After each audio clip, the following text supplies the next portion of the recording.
Hey everyone, Miss Pirnie here with this week's 5 Good Minutes with, and it's me, Miss Pirnie. My topic for this week is self talk, more specifically, positive self talk. And in order to understand the difference between positive self talk and not so positive self talk, we have to talk a little bit about negative self talk. So, self talk is defined as the dialogue in your head. So, what you kind of tell yourself, the just general thoughts that you kind of have and what you're telling yourself. So negative self-talk is just that. You're telling yourself negative things, and it comes in sort of a lot of different ways. It can be things that you're personalizing. You're telling yourself that it's your fault, that it's all the negative is about you.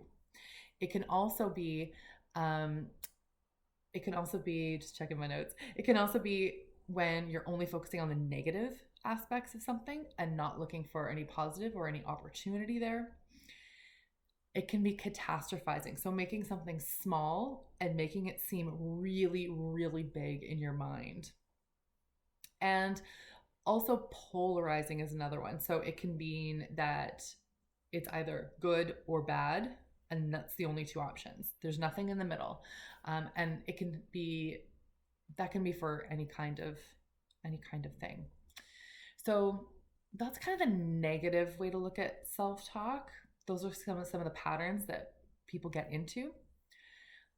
And the most important part is how to get out of it, right? If we're telling ourselves it's all our fault, this is a huge deal, there's nothing positive about it, I can't change it, then it's really difficult to get out of those patterns the more and more we tell ourselves those things. So, a couple of the ways that you can sort of shift out of those negative patterns, are to sort of actually identify those negative those negative thoughts. Like, take a step back for a moment. Say, what did I just tell myself?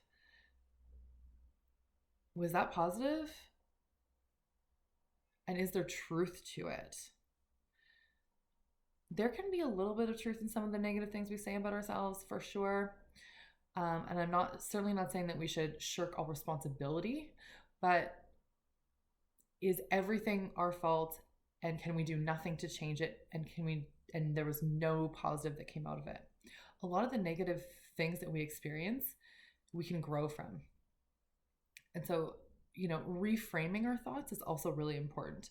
So instead of if you're coming up on something that you've never tried before and you're like, I've never done this before, I'm gonna suck, it's gonna be awful, I don't think I should even try. Reframing it in a way that says, I've never tried this before. This is an opportunity for me to learn something and maybe grow a little bit.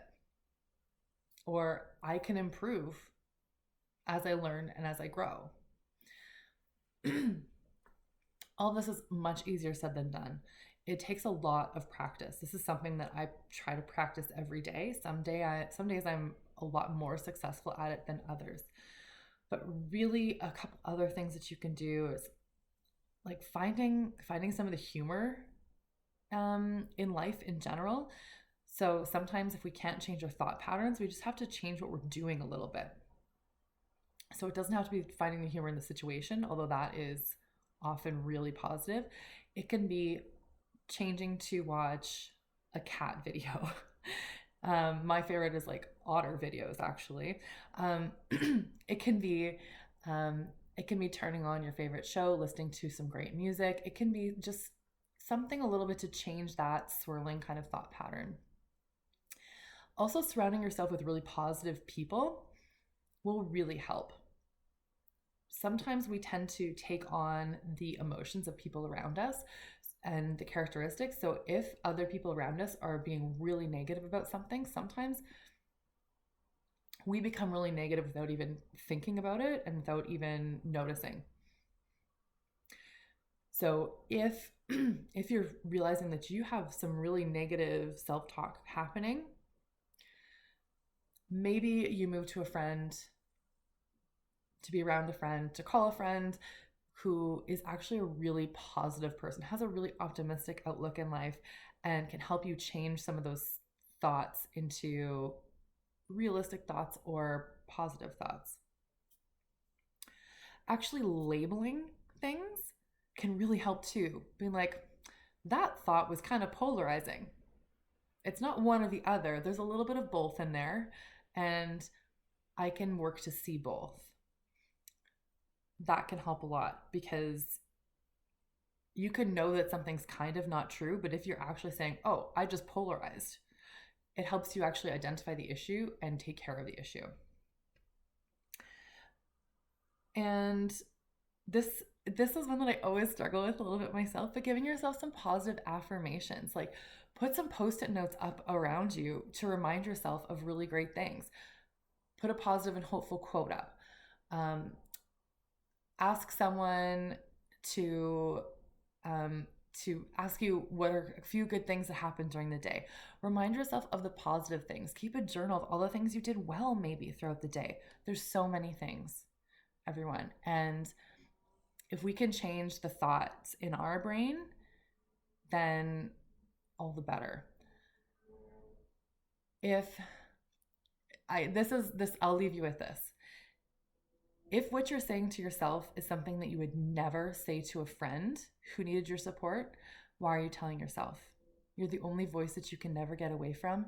Be kind to yourself and treat yourself like a good friend. Okay?